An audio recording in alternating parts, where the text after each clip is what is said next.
تو اس لیے مجھے پل پل کی خبر ہے کہ میں خبریں سن رہی ہوں آج کل، اگرچہ میں نے ایک ٹائم پہ خبریں چھوڑ دی تھی، میرا بڑا دل خراب ہوتا تھا عجیب و غریب واقعات اور حالات دیکھ کے، لیکن اب جب یہ تباہیاں مچی ہیں اور سیلاب آئے ہیں اور وہ جو سوات کا واقعہ ہوا ہے، اس کے بعد سے میں نے دوبارہ سے ٹی وی دیکھنا شروع کر دیا ہے، اور اس وقت ٹی وی پہ لکھا ہوا آ رہا ہے اگلا مونسون مزید تباہی لائے گا۔ وفاقی وزیر موسمیاتی تبدیلی کہہ رہے ہیں ڈاکٹر مصدق ملک جن کا نام ہے۔ تو بات یہ ہے کہ اب ہمیں پتہ چل گیا ہے، اور پہلے بھی پتہ تھا اور بہت عرصے سے پتہ تھا کہ تباہی آئے گی، حالات ٹھیک نہیں ہیں، ہم نے اپنا کام نہیں کیا ہوا۔ دیکھیے جی، کہیں بھی آپ گھر میں ہوتے ہیں نا تو مینجمنٹ ہوتی ہے۔ مینجمنٹ کیسے ہوتی ہے؟ سب مل جل کے مینجمنٹ کرتے ہیں۔ فرض کیا چینی ختم ہو گئی، پتی ختم ہو گئی، یا گھر میں کوئی سفیدی کروانی ہے یا کوئی چیز ٹوٹ گئی ہے، تو سب مل جل کے خیال کرتے ہیں اور گھر کو بنا کے رکھتے ہیں۔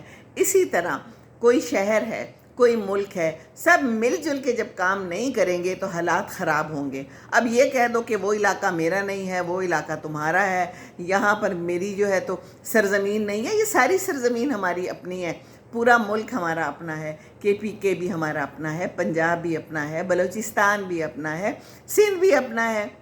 تو ہم کیا کر رہے ہیں؟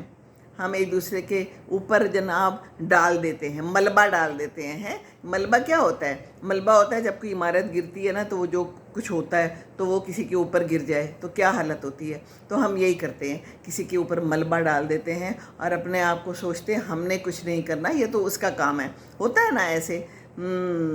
تو بس اللہ تعالیٰ رحم کرے ہمارے اوپر، ایک دوسرے کے اوپر جو ہے نا ملبے نہ ڈالیں اور زیادہ آنیاں جانیاں نہ کریں، ایک جگہ پہ بیٹھ کے سوچیں۔ یہ میٹنگز کرنا اور یہ آ کے دیکھ لینا اوپر سے ہوائی جہاز سے، ہیلی کاپٹر سے کہ کیا حالات چل رہے ہیں، اس پہ بھی کیوں ٹائم ضائع کرتے ہیں؟ خواہ پیسہ ضائع ہوتا ہے۔ آپ کو ٹی وی دکھا تو رہا ہے کہ کیا حالات ہیں، تو آپ ادھر سے ہی دیکھ لیں، کیا خیال ہے نا؟ خواہ پٹرول ضائع ہوتا ہے، پیٹرول ہوتا ہے، جو بھی ہوتا ہے، ہیلی کاپٹر میں کیا ڈلتا ہے؟ تو ایسے ہی حالات ہیں۔ اللہ تعالیٰ رحم کرے۔ ابھی تک تو لاہور اور یہ علاقہ بچا ہوا ہے، پر جب کلاؤڈ برسٹ آتا ہے تو پھر سب کے لیے آتا ہے۔ اللہ تعالیٰ سے دعا کرنی چاہیے۔ مشکل ٹائم ہے، آزمائشوں کا دور ہے، فتنوں کا دور ہے۔